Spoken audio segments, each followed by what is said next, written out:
Hello दोस्तों, welcome back. आपका स्वागत है आपके अपने हिंदी चैनल हिंदी दीपशिखा पर। तो दोस्तों, कल हमने ब्रजनारायण सिंह का जो है कबीर की साखियां पढ़ी मध्ययुगीन काव्य में। आज हम इनका सूरदास के पद पढ़ेंगे। चलिए दोस्तों, पढ़ने से पहले हम थोड़ा सूरदास जी का जीवन परिचय और साहित्यिक परिचय देख लेते हैं। चलिए दोस्तों, शुरू करते हैं। सूरदास जी जो है कृष्ण भक्ति शाखा के प्रमुख कवि हैं। सूरदास जी के जीवन वृत्त को लेकर विद्वानों में काफी मतभेद है। सूरदास जी का जन्म जो है 1478 है, जिसे कई विद्वानों जो है इनका मतभेद मानते हैं, और विभिन्न रचनाओं के आधार पर इनका जन्म जो है स्थान सिही नामक ग्राम में शाश्वत ब्राह्मण और जाट से उत्पन्न माना जाता है।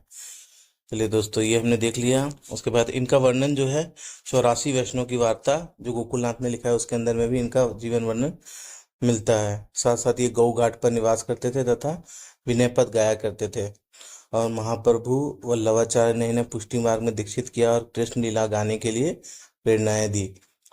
साथ साथ देखा, सूरदास जी जो है जन्म से अंधे थे। वे ईश्वर और गुरु में कोई अंतर नहीं मानते थे। उनके देहावसान के समय पर विठलनाथ ने शोकपूर्ण होकर कहा था कि पुष्टि मार्ग को जहाँ जात है, जो जाको कछु लेना है सो ले ले। दोस्तों, ये हमारे जो है पुष्टि मार्ग जो है इन्हें जहाज कहा जाता था। फिर दोस्तों, यहाँ पे जो ऐसे तो सूरदास जी की काफी रचनाएं मिलती है, लेकिन आचार्य शुक्ल जी के अनुसार जो है इनकी जो है प्रमाणिक रचनाएं तीन हैं: सूर सागर, सूर सारावली और साहित्य लहरी। ये हैं। और सूर ये दोस्तों हमारे लिए इम्पोर्टेंट है, एग्जाम वेस्ट बंगाल में है तो ये शायद पूछ ले। सूरदास की रचनाओं का सर्वप्रथम संपादन कलकत्ता में 1841 ईस्वी में राग कल पद्रुम नाम से हुआ था। तो दोस्तों, ये इम्पोर्टेंट है। और भागवत पुराण जो है का 10वां स्कंद जो है, इसमें सबसे पहले जो है हमें भ्रमर गीत का जो है वर्णन देखने के लिए मिलता है। चलिए दोस्तों, ये हमारा परिचय हो गया। अब हम जो है इनके पद के ऊपर आते हैं। चलिए दोस्तों, हम सिर्फ महत्वपूर्ण पदों को देखेंगे, बाकी आपको पीडीएफ प्रोवाइड करा दिया जाएगा। आप उसे आराम से घर में पढ़कर उनके अर्थों को समझ सकते हैं। चलिए दोस्तों, शुरू करते हैं। अब मैं नाच्यो बहुत गोपाल, काम क्रोध को पहरी चोलना, कंठ विषय की माल, महा महामोह में नुपुर बाजत, चलत असंगत चाल, भ्रम भोयो मन भयो पखावज, चलत असंगत चाल, तृष्णा नाद करती घट भीतर, नाना विधि दे ताल। दोस्तों, उसके बाद कुछ पंक्तियां और हैं। पहले इन पंक्तियों को खत्म करेंगे, उसके बाद इनका अर्थ देखेंगे। माया को कोटि हैठा भांदो, लोभ तिलक दियो भाल, कोटिक कला काछी दिखराई, जल थल सुधी ना काल, सूरदास की सबे अविद्या, दूर करो नंदलाल। तो दोस्तों, इसका हम भावार्थ या अर्थ देख लेते हैं। दोस्तों, प्रस्तुत जो है पद में जो है कि सूरदास जी कहना चाहते हैं कि अब मैं बहुत नाच चुका गोपाल, अब मैं मोह माया संसार का नाच बहुत नाच चुका। मैंने काम वासना और क्रोध की चोली पहन ली और विषयों इंद्रियों की माला अपने गले में डाल ली, जो मोह नुपुर बज रहे हैं और मेरी चाल असंगत, विकृत और दिशाहीन हो गई है। वो कहना चाहते हैं कि मैंने जो है मोह माया में फंसकर जो है अपनी चाल और को है दिशाहीन कर लिया है। अब मैं इन मोह माया से निकलना चाहता हूँ। भ्रम और भय मेरे मन में जो है ढोल बनकर बज रहे हैं, जिस पर बेसुरा नाच में नाच रहा हूँ। तृष्णा लालसा मेरे अंदर जो है घट घट भरी हुई है और तरह तरह से ताल दे रही है। मैंने माया का फेटा जो है कमर में बांध लिया है। दोस्तों, फेटा माने एक कपड़ा टाइप का होता है, जैसे हम कमर वगैरह में बांधते हैं, उसे मैंने बांध लिया है। और लोभ का तिलक माथे पर लगा लिया है, और मैं जो है इस संसार की भोग विलास की वस्तु में लिप्त हो गया हूँ। मैंने करोड़ों कलाएं दिखा दी, सांसारिक चालाकियां, और मुझे मुझे ना जल की सुध है, ना थल की, ना दिन की, ना रात की। मैं बस इन चीजों में फंसा हुआ हूँ। हे नंदलाल, सूरदास ये कहते हैं कि इन सब विद्याओं से मुझे दूर करो, मुझे माया के नाथ से निकाल के जो है भव सागर को पार करा दो। तो चलिए दोस्तों, ये हमने देखा, ये बहुत महत्वपूर्ण एग्जाम की दृष्टि से। चलिए हम और देख लेते हैं इम्पोर्टेंट। चलिए दोस्तों ये इम्पोर्टेंट है बहुत, इसे देख लेते हैं हम।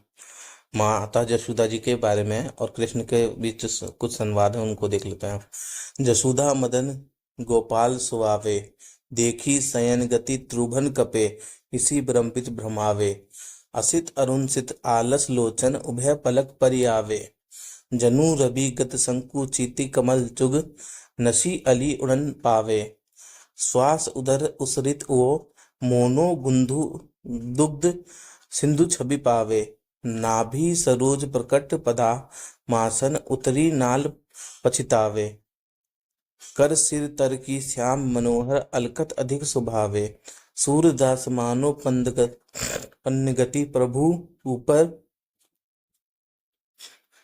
फन छावे छावे। भावार्थ, चलिए दोस्तों इसका भावार्थ देख लेते हैं। प्रस्तुत जो पंक्तियों के माध्यम से जो है सूरदास जी कहते हैं, हे माता यशोदा मदन गोपाल को जब सुलाती हैं, किंतु शयन की रीति देखकर भगवान सोने पर तो प्रलय हो जाएगी, ये समझकर तीनों लोग भय से कांप रहे हैं। शंकर और ब्रह्मा जी भी भ्रम में पड़ गए हैं। इसमें वो बताते हैं कि जब माता जो है गोपाल कृष्ण जी को सुलाती हैं, तो जो है ब्रह्मा विष्णु महेश की जो हमारी जोड़ी है उसमें जो है ये दोनों डर जाते हैं, क्योंकि अगर कृष्ण जो है वो तो विष्णु के रूप है, अगर वो सो जाएंगे तो शायद पृथ्वी पर प्रलय आ जाए, इसीलिए वो डरते हैं कि प्रभु की सचमुच सो रहे हैं। काले कुछ लाल श्वेत नक्षत्रों में आलस आ गया है, उनकी दोनों पलकें बंद हो जाती हैं, ऐसी शोभा। जब वो सोते हैं तो तारे नक्षत्र भी सोने की अवस्था में आ जाते हैं, मानो सूर्यास्त होने के बाद दो कमल संकुचित बंद हो रहे हों, जिसमें उनमें बैठी भोर रात्रि उड़ जाती है। श्वास से उदर इस पार ऊपर नीचे होता है कि मानो क्षीर पार शोभा दे रही है। नाभि कमल तो प्रत्यक्ष ही, किंतु ब्रह्मा जी कमल नाल के ऊपर जाने के लिए पश्चाताप करते हैं पश्चाताप करते हैं। श्याम सुंदर ने हाथ को मस्तक के नीचे रख लिया है, अब मुख पर घिरी पलकें अधिक शोभा दे रही हैं। सूरदास जी कहते हैं कि ऐसी छोटी कला मानो शेषनाग प्रभु के ऊपर अपने फनों की छाया से छत्र लगाए हैं। तो दोस्तों इसमें जो है बताया गया कि जब यशोदा माँ कृष्ण जी को सुलाती हैं तो ऐसा लगता है कि शायद प्रलय ही आ जाए, और सारे देवी देवता और भगवान जो है इस चीज से डर जाते हैं। चलिए दोस्तों हम एक और इम्पोर्टेंट जो है देख लेते हैं। जो इसमें जो हमें जो है मुरली का वर्णन भी पढ़ना है, जो कृष्ण जी की मुरली जो है किस तरह जो है सबकी अपनी तरफ मोह लेती थी। तो चलिए दोस्तों हम मुरली का वर्णन इसमें पढ़ लेते हैं। जब मोहन मुरली अधर धरी, गृह व्यवहार रखे आरज, पथ तजत न संक करी, पद रीप अटाक्यो आतुर, ज्यों उल्टी पलटी उबरी, शिवयूत वाहन आय पुकारो, मंचित बुद्धि हरी, दूरी गए कीर कपोत मधुप पिक, सारंग शुद्ध बिसरी, उड़पति विदुम्ब विलंब खिसायो, दामिन अधिक डारी। तो दो पंक्ति और है, देखते हैं इसे। निखरे श्याम पतंग सूता, आनंद उमरी भरी, सूर्यदास प्रभु पीत परस पर प्रेम प्रभाव परी। तो दोस्तों इसका हम भावार्थ देख लेते हैं। इसमें जो है श्री कृष्ण ने जो है अपनी मुरली बजाते थे, तो किस तरह लोग अपनी सारी चीजों को भूलकर उनके जो है संगीत में खो जाया करते थे, इस बारे में यहाँ पे वर्णन किया गया है। तो चलिए दोस्तों हम इसको थोड़ा देख लेते हैं। जब कृष्ण जी अपने होठों पर मुरली रखते थे, और उस समय जो सारे लोग जो है गृहस्थ जीवन वाले, संसार के कार्य वाले, थके हुए लोग बिना झिझक के सब कुछ छोड़कर अपनी दौड़ लगाते हैं और श्री कृष्ण के संगीत में, उनकी मुरली की धुन में खो जाना चाहते हैं। उनके चरणों में शत्रु रूपी अहंकार अटक गया है, जैसे आतुर होकर व्यक्ति गिरता पड़ता है। यहाँ उल्टी पलटी का अर्थ यही है कि उनकी बांसुरी की जो धुन सुनकर जो है सब अपने काम को छोड़कर, सारी बाधाओं को लांग कर जो है उनके पास आकर उनकी मुरली सुनना चाहते हैं।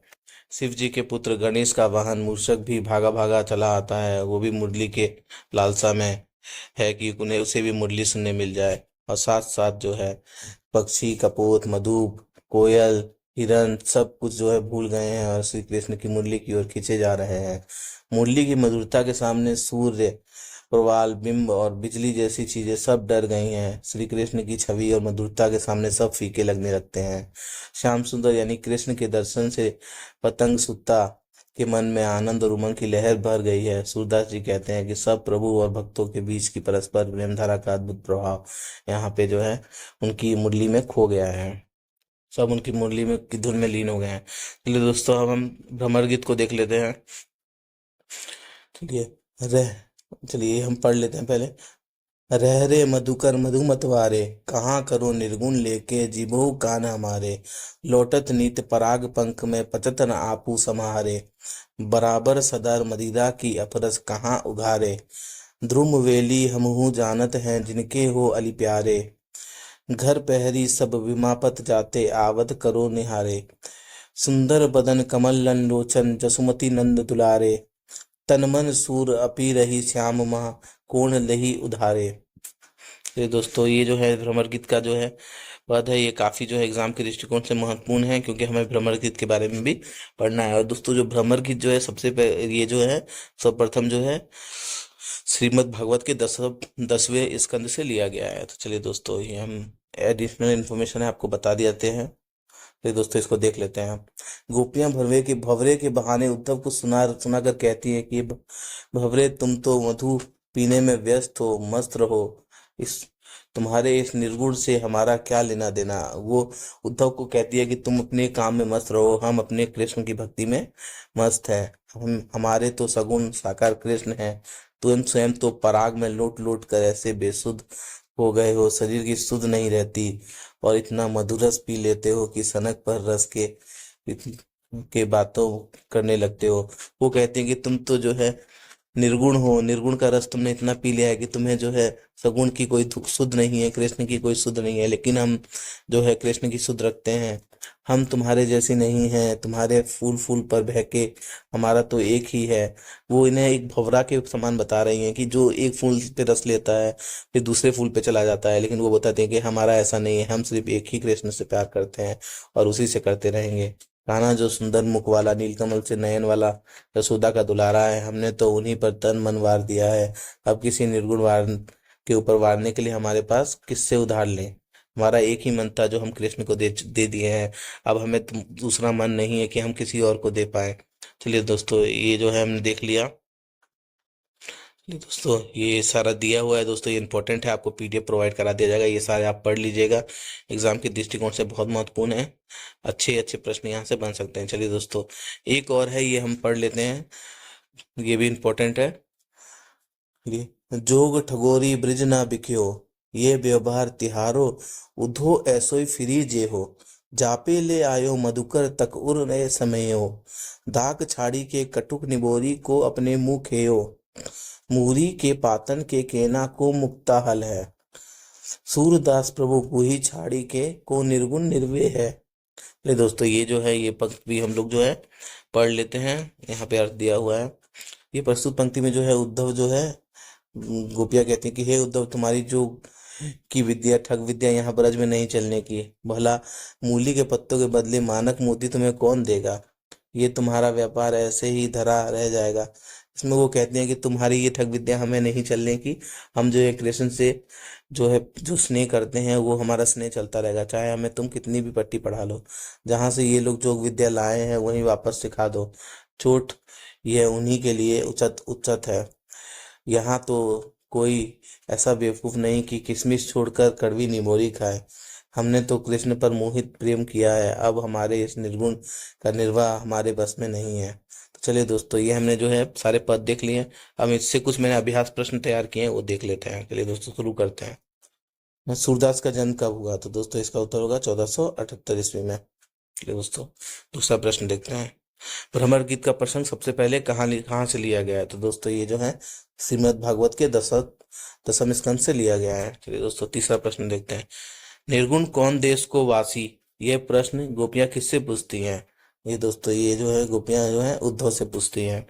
ये दोस्तों चौथा नंबर प्रश्न देखते हैं। सूरदास को वात्सल्य रस का सम्राट किसने कहा है, दोस्तों ये है हमारे आचार्य रामचंद्र शुक्ल जी ने कहा है। तो दोस्तों पांचवा प्रश्न देखते हैं। सूर के पदों में गोपियां मुरली को क्या मानती हैं, तो दोस्तों इसका उत्तर होगा अपनी सौत या प्रतिद्वंदी के रूप में देखती हैं। चलिए दोस्तों नेक्स्ट प्रश्न देखते हैं। सूरदास की भक्ति मुख्य रूप से किस भाव की है, तो दोस्तों सूरदास की भक्ति जो है मुख्य रूप से जो है वात्सल्य भाव की है। उन्होंने जो है श्री कृष्ण के जो है बचपन का इतना सुंदर वर्णन किया है, जैसे लगता है कि वो उन्होंने उस समय उनके साथ वो चीजें जिया है सजीव रूप से। चलिए 7 नंबर प्रश्न देखते हैं। सूरदास के भ्रमर गीत में वाग्वेदव का क्या अर्थ है, तो दोस्तों इसका अर्थ होगा हमारा वाग्वेदव का अर्थ होगा तो आपका बोलने की चतुराई या हाजिर जवाबी जो है भ्रमर गीत के समय जो है गोपियां करती हैं, इन्हीं को कहा गया है। पुष्टि मार्ग को जहाज जात है, जो साको कुछ लेन हो सो ले ले। ये जो है, जब जो है किसके विषय में, ये किसने कहा है सूरदास जी के विषय में, तो ये जो है विठलनाथ जी ने कहा है। विठलनाथ जी कहते हैं ये बात। चलिए 9 नंबर, आचार्य रामचंद्र शुक्ल ने सूरदास की कितनी रचनाओं को प्रमाणिक माना है? तो दोस्तों इसका उत्तर होगा 3। 3 रचनाओं को प्रमाणिक माना है। चलिए दोस्तों 10 नंबर प्रश्न देख लेते हैं, जो हमारा आज का अंतिम प्रश्न भी है। भ्रमर गीत प्रसंग में भ्रमर भौरा किसका प्रतीक है? तो दोस्तों इसका उत्तर होगा हमारा उद्धव। जो उद्धव है वो भ्रमर या भौरा के प्रतीक माने गए हैं। दोस्तों यहाँ इसका उत्तर मुझे दिया हुआ है। दोस्तों अगर हमारा ये सारा पीडीएफ नोट्स अगर आप प्राप्त करना चाहते हैं, तो आप हमें इस नंबर पर व्हाट्सअप कर सकते हैं। दोस्तों आशा करता हूँ कि हमारी कक्षाएं पसंद आ रही होंगी आपको। अब हम मध्ययुगीन काव्य आज खत्म हो गया, अब हम कुछ कहा उपन्यास का कुछ पार्ट देख लेंगे, फिर कुछ व्याकरण देखेंगे, फिर कुछ जो है आधुनिक कविताएं देखेंगे। ऐसे कर करके दोस्तों हमें जल्द से जल्द सिलेबस कंप्लीट कर लेंगे। आप लोग एकदम बेफिक्र रहिए। चलिए दोस्तों, आशा करता हूँ कि आप लोग भी तैयारी में जुटे होंगे। काफ़ी समय बाद वैकेंसी आई है। दोस्तों ध्यान से पढ़िए, अच्छे से सारी चीज़ों को रिवाइज कीजिए। धन्यवाद।